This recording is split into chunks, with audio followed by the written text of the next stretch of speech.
Thank you. So, dear friends, thank you so much for joining. I'm really kind of super excited. I don't know why to be here. Oh, well, actually, I do know why.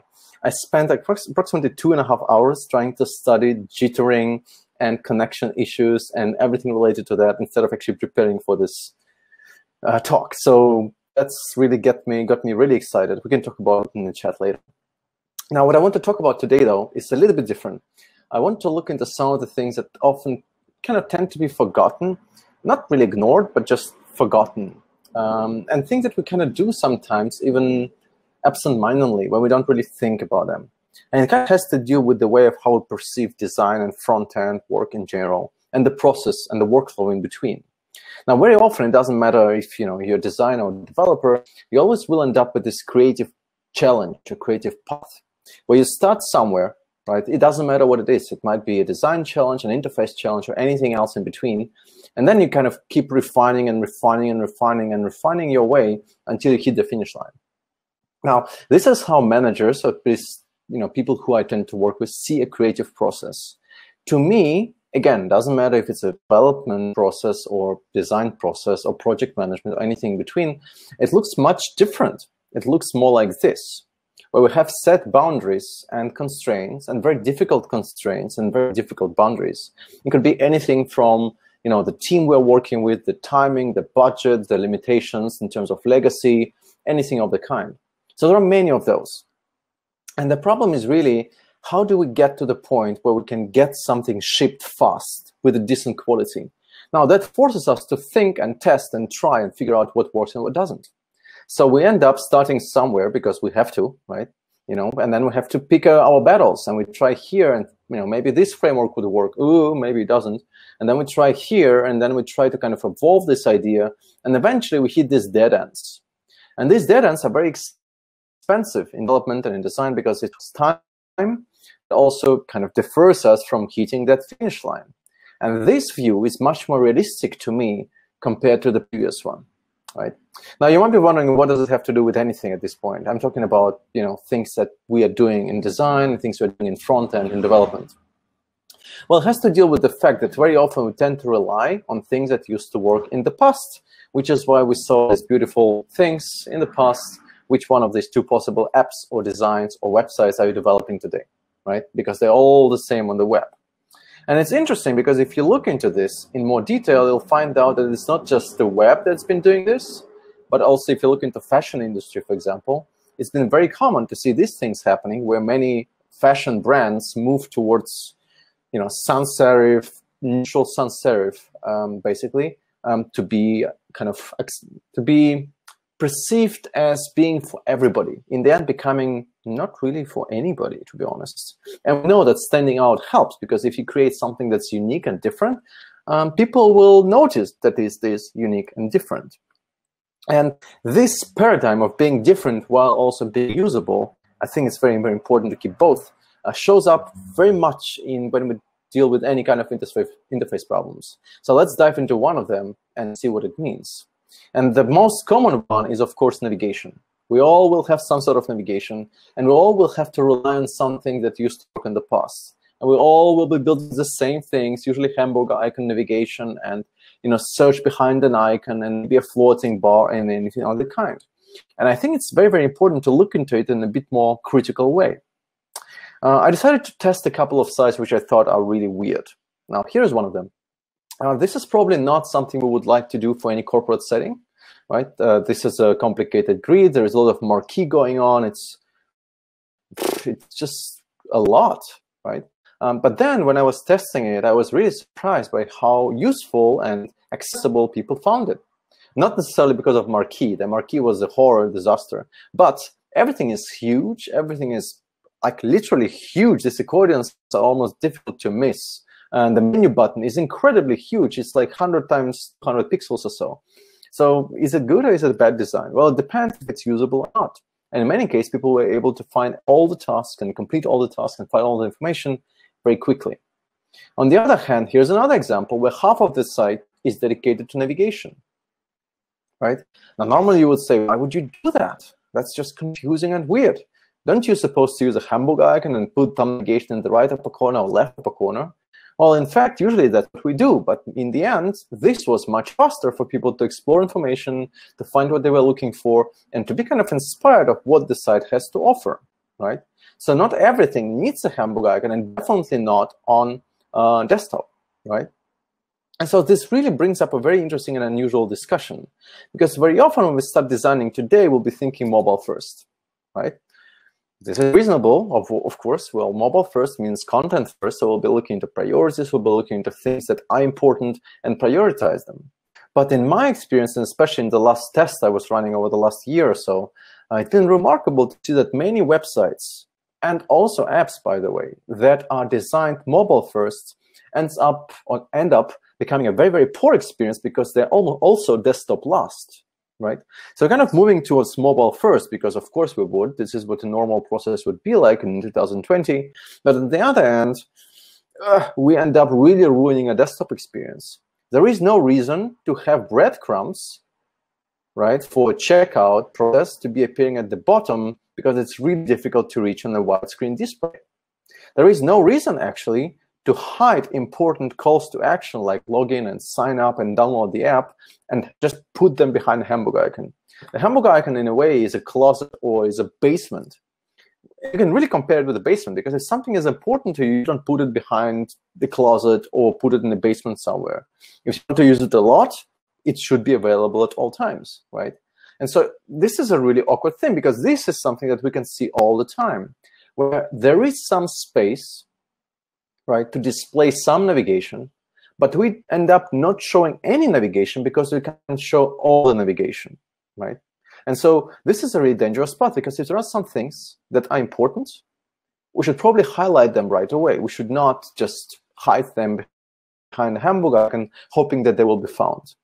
And that's something that's kind of really appearing quite a lot, because whenever you have something that's important, we should never hide it. Whenever you have something that's important, we should always show it. And this will show in all kinds of tests, because if you hide something behind a Hamburger icon, for example, you should not be expecting more traffic coming that way, right? And that really shows in very different scenarios. Like, for example, if you want to make it a bit better, this is a very simple pattern that works all the time. You can use it everywhere. It's nothing groundbreaking. It's not revolutionary, but it does the job. You have a critical calls to action button. It's visible as you access the site. It's also visible as you start scrolling, so it's sticky bar on the top, right? So it's always there, always available, always kind of easy to focus on with a desktop, on a desktop. But then, of course, at some point, whenever you go to a smaller screen, you might want not to place it at the top, but maybe, as we can see here, we will actually have it sticky at the bottom because it's closer to the thumb, right? Because many people will be scrolling with the thumb, some of them will be scrolling with the index finger, but we're expecting a lot of people to use the thumb. So priority is very clear. You want that call to action button to be visible at all times. And the worst thing you can do is to hide it behind the Hamburger icon or not show it. Another option here would be to keep repeating it as you scroll down, so it's always visible to the customer as they're scrolling down, right? Nothing groundbreaking, but really, really important. The other thing related to that is the notion of the wonderful and famous Hamburger icon. Well, in fact, it's not just a family icon, a Hamburger icon. It's a family of Hamburger icons, and you can choose your own flavor, because why not? If you feel like, kebab, you can go for kebab option, hot dog, veggie burger, cake, stairs, chocolate, Oreos. That's one of the famous ones, right? And you just keep, using one of them. Every time you place a Hamburger icon, though, please think twice if you actually need it, because in many cases it will not be necessary, or it will cost you a conversion, or it will cost you engagement. Now, there are different ways of how you can place it, right?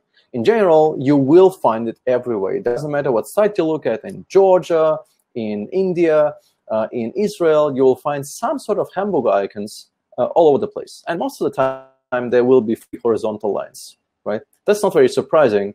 And it wasn't maybe the case, say, 5 years ago. But as of now, it is everywhere. We can see it everywhere.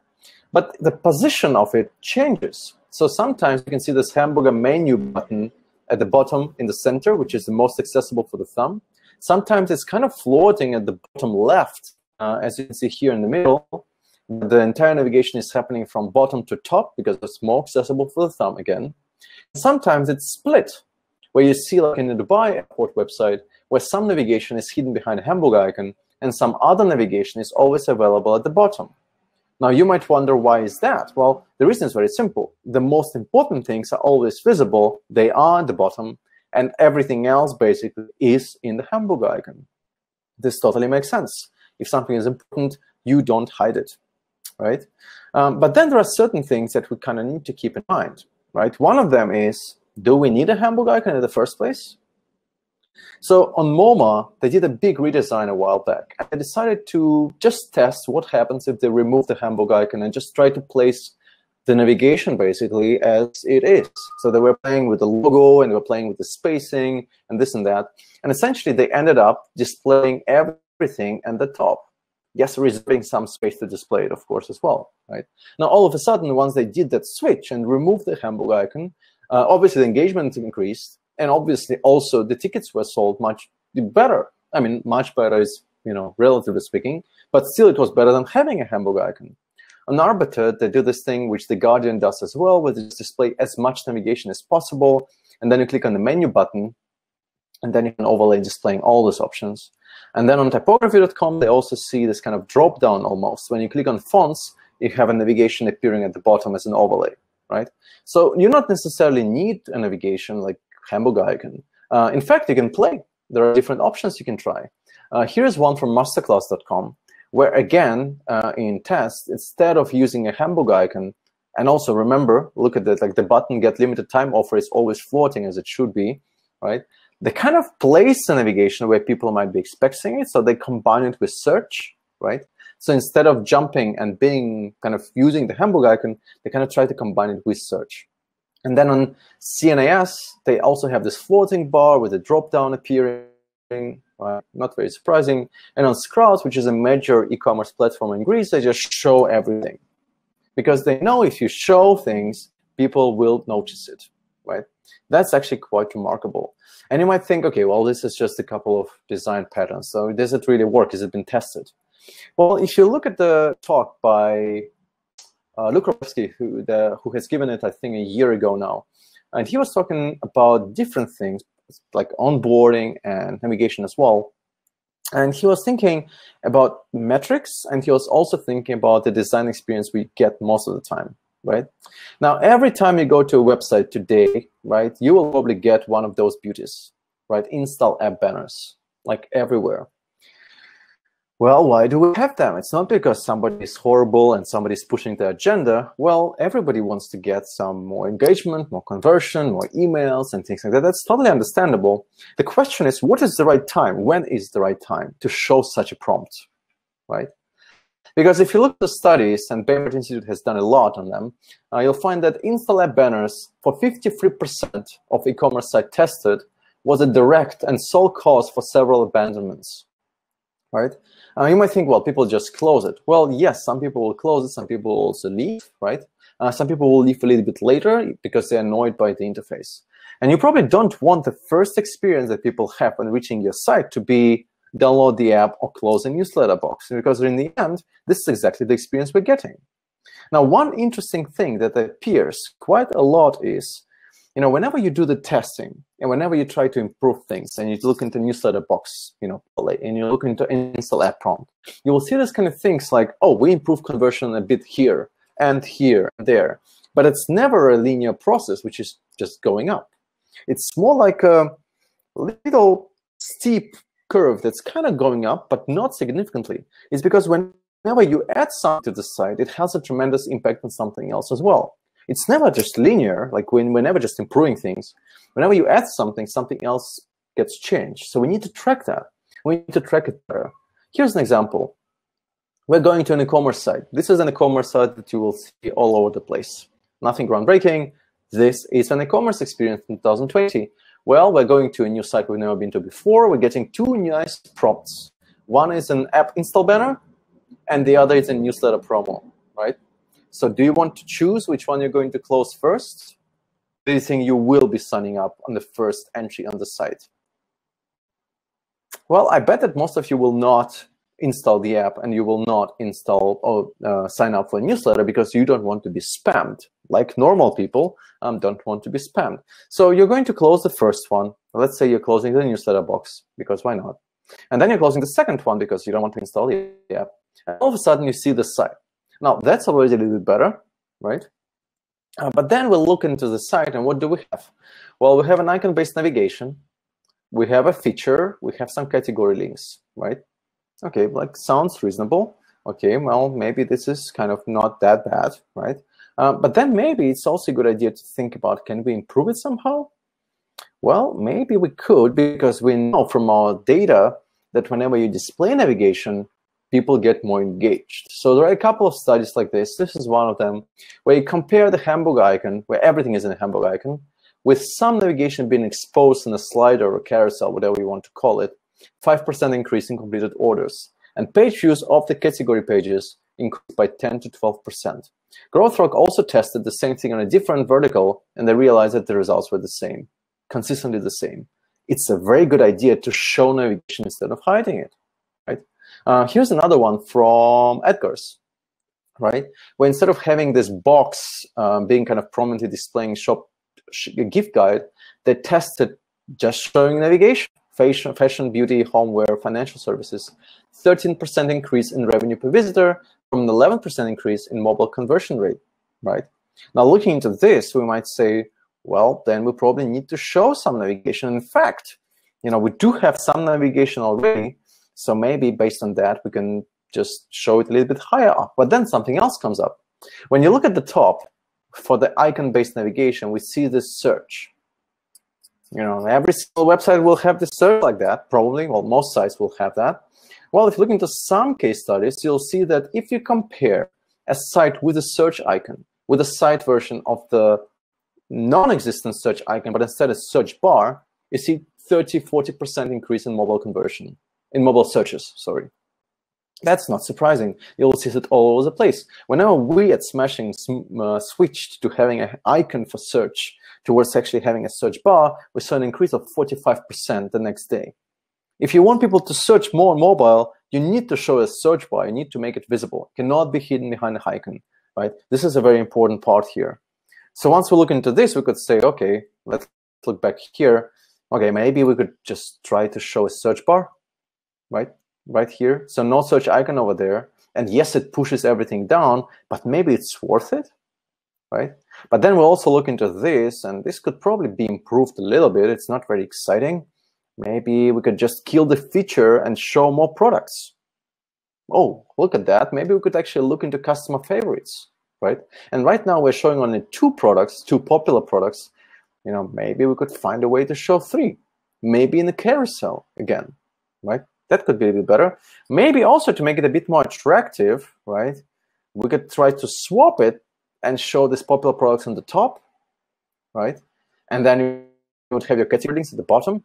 And then, of course, you might have somebody coming in and saying, oh, hold on. We need to show the free shipping, the shipping thresholds and things like that. And maybe it's a question of finding the right time to display it. So maybe when you're on a product page, it would be a good idea to show it, right, that you have free shipping, and definitely in the checkout as well, right?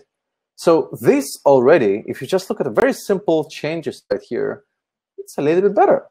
And this is something you could test on a Saturday morning when there is a little traffic, right, when there is not much traffic going on. I always ask for like 2 hours or maybe 3 hours where I could test if something like this, where you don't have any prompts, right, actually gives you better results, right? And when we move things around and make things a bit more visible. And don't get me wrong, I'm not a charlatan. I'm not making here huge changes that are revolutionary. I'm just showing people what they want to see, and you will have remarkable results as a result of that. And the reason for it and why it matters is because very often we're missing the big picture. We really do, because very often whenever I talk to anybody, you end up, let's do what we've done previously, and let's, like we saw in the very beginning today, and let's just add a newsletter box and we'll get more conversion. Let's add a new pop-up and we'll get more conversion there as well, right? And yeah, we should definitely track that, but this is only one part of the whole story, because we need to track how much time passes by between customer buying and then buying again. We need to also track how happy customers actually are, how satisfied they are with the brand, how do they like the brand, how much do they like the brand. And then, of course, time to first share. Like, when do they start sharing things on Facebook and Twitter and whatever else there is, right? How much time do they need to make the first decision to buy? How much time do they need to upgrade? Let's say if you have a subscription plan and you have 3 different tiers, how much time does it take for them to go from one to another? Also, maybe for particular things like a hero image or click on a button or like button or check out, and you know, the kind, we need to define certain custom performance metrics and track them, how fast things are. And this brings us to this very important notion, which is often missing. What is the lifetime value of a customer? You can, of course, do all kind of dark patterns and bad design decisions to force somebody into conversion, but this is not going to end up with a really good conversion. This is going to be a customer that's not going to stick for a while. We need to build relationship with people who are willing to come back and give us their money, you know, month after month, or maybe even, you know, week after week, right? And that also means, on the one hand, like looking into increasing and improving things there, but also tracking and measuring sales and marketing costs. Every single time you see an app prompt or any kind of dark pattern appearing, where something is kind of tucked into the shopping cart without asking people, you'll see a huge uptick in sales and marketing costs. Why? Well, because it's very difficult to convert somebody who is really not into your brand, right? It will be very difficult, and it will take a lot of effort from the sales team and marketing team to acquire new customers and keep new customers. They have to work much harder. At the same time, whenever you add something like that in the shopping cart, you will have an increased number of customer support inquiries. This is not going to be easy for you, right? This is also has to be accounted for, because it's also a cost that needs to be considered. And then you also need to track the number of confusing encounters per visit, negative encounters per visit, total cost and ratio of returns, how many of those are we getting if you're shipping items somewhere, a ratio of negative reviews, how often do people report you as spam when you're sending out an email, right? And very important, turnaround score. Essentially, somebody is bothered and somebody is annoyed by your brand. How much time does it take for you to get the trust back? Because the more annoying you are, the less likely you are to have a decent turnaround score, right? And so all the things are really, really important. Very often we kind of forget about them altogether, which I think is a really dangerous part to have, right? So just to put all of it in a little bit of context, now this is a process that we've been following on Smashing, just to, you know, give you an idea of what we've been working on and how we implement this kind of thinking. Now this is a new mock-up, a new design that we've been working on recently. And the very first thing that we started working on was priorities. So we have navigation. We know that we want to display as much navigation as possible. We also want to show as much search as possible, so we have a search box visible at all times, right? And then, of course, we had to think. So these things, articles and topics, are very important for the magazine and for the readers. But we kind of want to sell membership, which is our subscription. And then we also have these other things that we want to sell as well. And then we also have podcasts, which is more like belongs over here, but we don't have to keep it all the time. So the thinking was, we have to make it responsive in a way that we always display what matters, then we hide things that don't matter as much, kind of reflecting these priorities. So if we can't display something, we're going to display it behind a more button, right? But to try to display things that matter most, because we want to drive engagement. And we tried different patterns, and, you know, we tested things and so on and so forth. And this is kind of the decision that we went with in the end. Right, nothing groundbreaking here. And instead of Hamburger Icon, we decided to go for the cat icon, because why not, right? And then, of course, it was a little bit of a fun exercise. I mean, could we make it a bit better? And again, remember, search is visible at all times, right? And so we thought, okay, if we look at the cross at the bottom, that's a bit boring. Let's make it a bit more fun. And I'm very, very proud of this, very proud of this. So instead of just having cross, we have a cat chasing the cross, which is a bit funnier and a bit funkier, and kind of gives us kind of our personality striking here as well, right? And it really helped, right? It really helped us drive more traffic to search, and also kind of make our, you know, sections a bit more visible, right? And just one more final note on this before I wrap up here. You know, we always have very difficult kind of perception of things. We used to believe and think carousels are evil. And personally, I've seen carousels working remarkably well, remarkably well, but not everywhere. So whenever you put them somewhere like here, maybe, where you have a lot of navigation stuff anyway, and you have newspaper stuff going on, and you have slides, and it's a madness going on here. You still will see people kind of clicking through, right? Even although it's madness going on there. But if you want to really drive engagement, this is going to be difficult. I mean, normally it will be very, very difficult. So instead, you can try to, to accommodate for a couple of other options. For example, it might be better to actually have a grid with a content slider with an arrow left and right, and maybe also highlight some of the things that you want to show and give people a little bit of a taste of what they should be expecting, right? For example, as it's done over, as it's done here on Amazon, right? When instead of just having the dots, which are very common for carousels, they replace every dot with something contextual, like a label and a text and a thumbnail. And it is an auto-advancing carousel, and it goes from one to the next, to the next, to the next, to the next, right? But in the end, this is a much more engaging than just showing a dot, right? And on mobile, it looks then like this, where they remove the dots and show navigation and indicate that something is out there, right? So you can actually just swipe left and right. Because if you show the dots, some people will be focusing on them. So this is why it's very important to either have this kind of animation or allow people to click on arrows to move left and right. And replacing these dots with something that's a bit more contextual again, like here, would be a bit more useful. And if you do want to use one and you do want to use dots, that's really up for you. You can do that. But also don't forget to maybe have something like a pause button so people can actually pause. And anyway, whenever somebody chooses to interact with this carousel, it's a good idea to pause any interaction anyway, right? So just to give you an idea of what you can do even with a carousel. And again, this is the same on mobile here as well, right? Now, just to wrap up here, and then we can dive into questions and we can talk about all kind of things. I think it's very, very, very, very important that we expose critical items, never hide critical navigation. We're used to having things hidden behind a hamburger icon, but it's very, very, very dangerous. Whenever somebody clicks on that hamburger icon, it's probably a good idea if you do have it, so people can click on the same spot and close it. We need to think about designing both for mobile first and desktop first. Carousels are not necessarily good or bad. The context will decide it, right? And whenever you show things, whenever you have a critical call to action button, make sure it's visible at all times. It will actually do quite a lot to your UI. And as a result, it will get better, right? Well, I was speaking, I think, very, very fast. Do I have any time left, or am I done so far? Do I have any time? Maybe? No? Hi. Oh, you have some times. You got 13 more minutes, but there are questions for you. So. Okay. So maybe just one thing I want to show. Sure. In the meantime, because I wasn't sure if I get enough time or not. Okay. Should I stay or should I go? Oh, don't leave. Okay. We cannot leave, without you. One thing I wanted to show. Let me just move to another deck here. Because I think it's quite important. This has been the result of some of the research I've been doing over the last 2 months, actually. It was very surprising to see a couple of really interesting and unusual things happening in the world of e-commerce, but it also kind of applies to what we're doing on the web in general as well.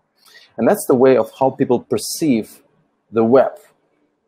And so when I talk about things like navigation, I think about carousels and so on and so forth. There is one thing that showed up as a big problem, and that's something I would like us all to kind of look at.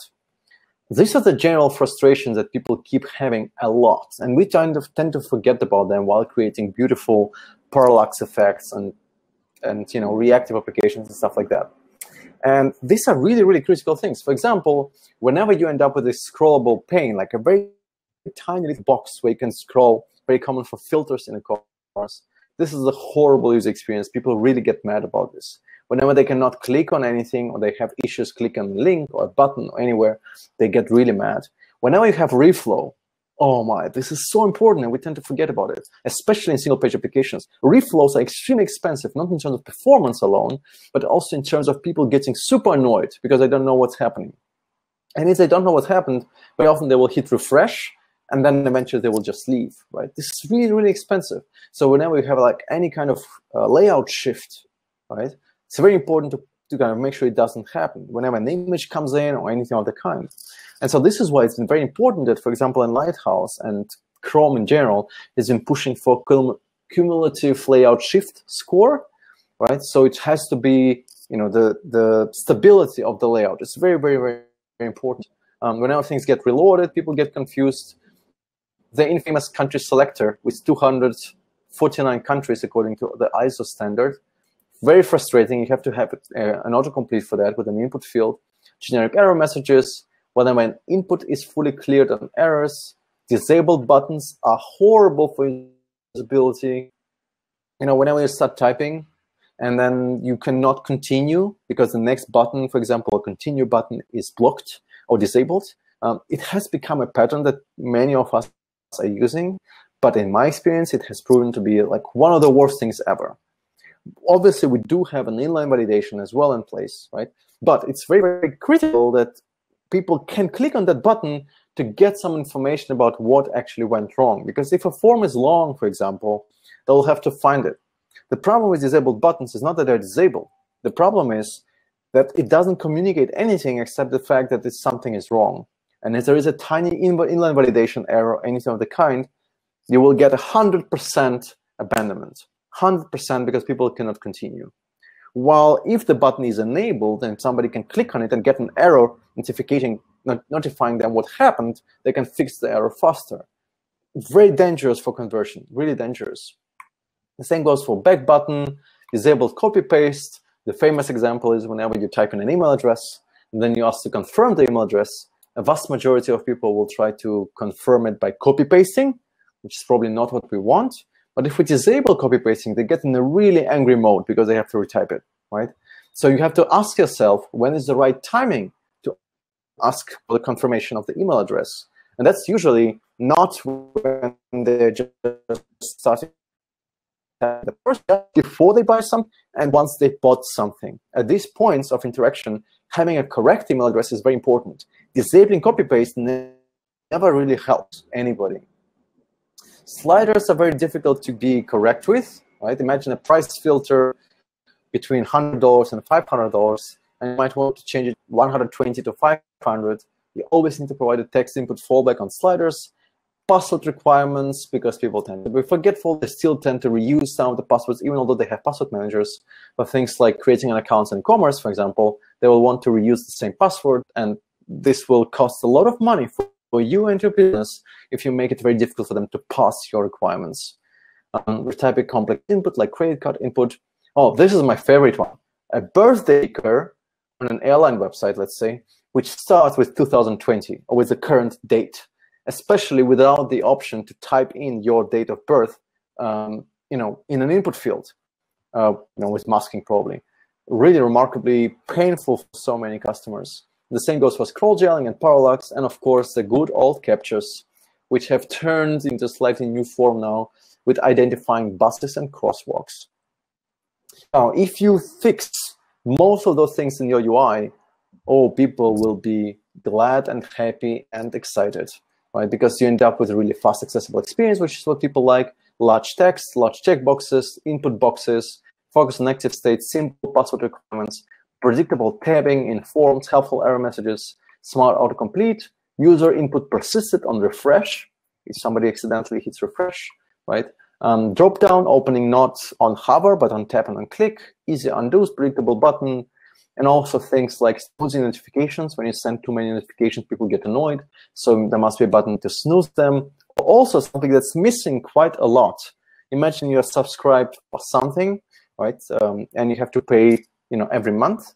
You don't really want to cancel because you don't want to lose all your details or all your files, whatever you created. But if you provide an option to pause a subscription for a couple of months for free or so, people will love it, right? And you will keep them as customers, right? Because they might be, some of them do want to cancel, some of them do not want to cancel. And also transparent pricing, right?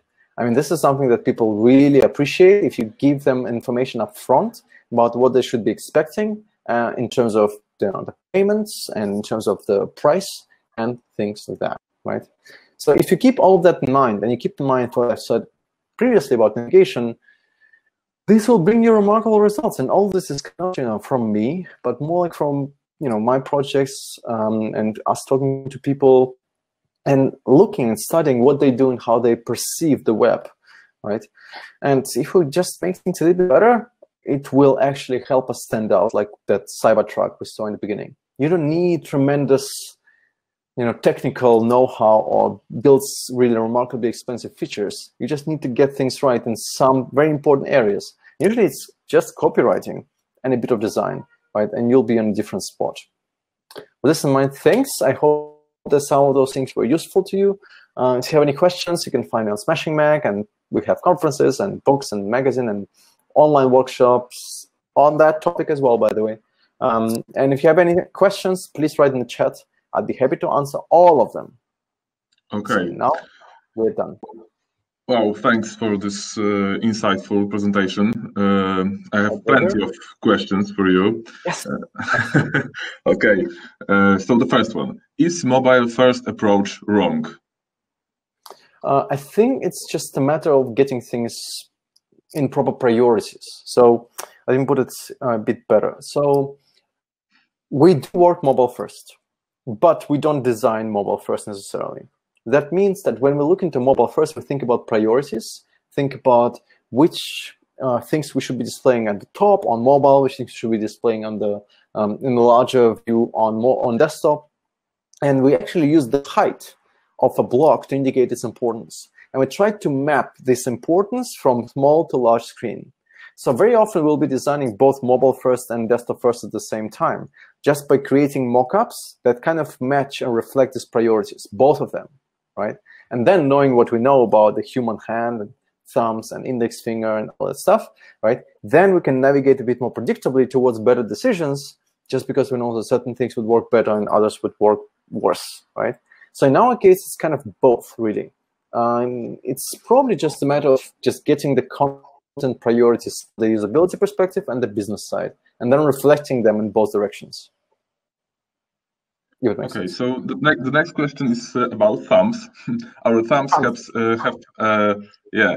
certain reach, bottom right corner for right-handers. So shouldn't the navigation be somewhere in the range? For example, I have a long thumb, but I never managed to reach a hamburger menu. True, yes, absolutely. So if you look into the most studies, you'll find out that having a hamburger in the left upper corner and right upper corner was kind of okay 5-6 years ago because phones were smaller. Now phones are really, really tall, so it's very difficult to hit them, which ends up becoming a real problem because of rage clicks or rage taps. So people tap and then don't kind of miss that area and they have to tap again. And this costs time, and this is not a good experience either, right? And so yes, absolutely, it's much better idea to have the Hamburger icon, if you need it, at the bottom, or the menu button at the bottom. And in fact, this is where the material design is coming from, right? Where you have the icon, the navigation icon in the bottom right corner, right? So definitely better to keep it at the bottom than on the top. But then move it to the top when it's on desktop. Or in the center somewhere. Okay, if there's only one item in the store, subscription, would you also add the menu side navigation? If you have only one item? Yeah. It's a very good question, actually. So I think navigation is very often useful for people to have anchors of what is available on the site in general. People really use it as they don't necessarily click everywhere, but it kind of gives them an insight of what the site has to offer. I think if it's a landing page, you probably need some sort of page navigation, like a bar again at the top, where as you move down, you see where you are and you can jump to different sections very predictably. I think that works. In general, though, if you have only one product to sell, maybe your entire page should be about that product. Maybe you don't need a Hamburger icon after all. I mean, you won't have categories, I guess, but you probably will have some pricing plans and stuff, right? I don't think you need one. In general, I would always try to test have one and not have one, and not just let's make this button bigger and blue, right? Test very different things, and then you'll kind of get to a better point. Okay, thank you. Coming back to the notifications you called spam, should I then delay A2HS display prompt and trigger in after some time after a specific event. Yes. So this is very important to ask yourself, what is the right timing to prompt anything? A very typical example of that is whenever you come to the site you've never been to before and they want to subscribe, you to subscribe to anything. It could be push notifications, could be newsletter, it could be anything of the kind. The probability of somebody just reaching the site that they don't know yet and then clicking, dismiss or close is almost 100%. You really need to establish some sort of relationship first, which is why usually it's a really, really bad idea to have this prompt on the homepage because people will not be ready to it yet, right? But then it might be a good idea to show it only on the category page or product page. Probably if it's not, not in the checkout, that will be a little bit weird. But as you see somebody sees the site, for example, it would be a good idea to show it at some point when they feel like they're ready. That's why, for example, if you have a, how would I put it best? If you have a critical call to action button, right, like add to cart, anything of the kind, it has to be visible at all times. That's understandable. That goes without saying. It shouldn't be disturbed with any kind of prompt or anything. But whenever somebody has decided to buy something from you, for example, or they decided to take an action to connect with you in some way, this is where you can provide some sort of offering of, subscribe and get 10% discount on the next purchase. Now, what we do on Smashing, for example, in the checkout process, we don't have a choice between creating an account or guest checkout. It's guest checkout for all by default, right? And even if you exist, if you have an account connected in the backend, right? When you type your email address and we know that it exists, we will not prompt you to recover password or log in because it's very expensive. Password recovery is extremely expensive and really bad idea to push people into doing this. Very often you will not be able to check out if your email already exists in the database. And so if it's a new customer, right, they're going to get to the guest checkout, and at the very end, once they signed up, a window or a link essentially, I would say, add a password and you get 10% discount on the next purchase, right?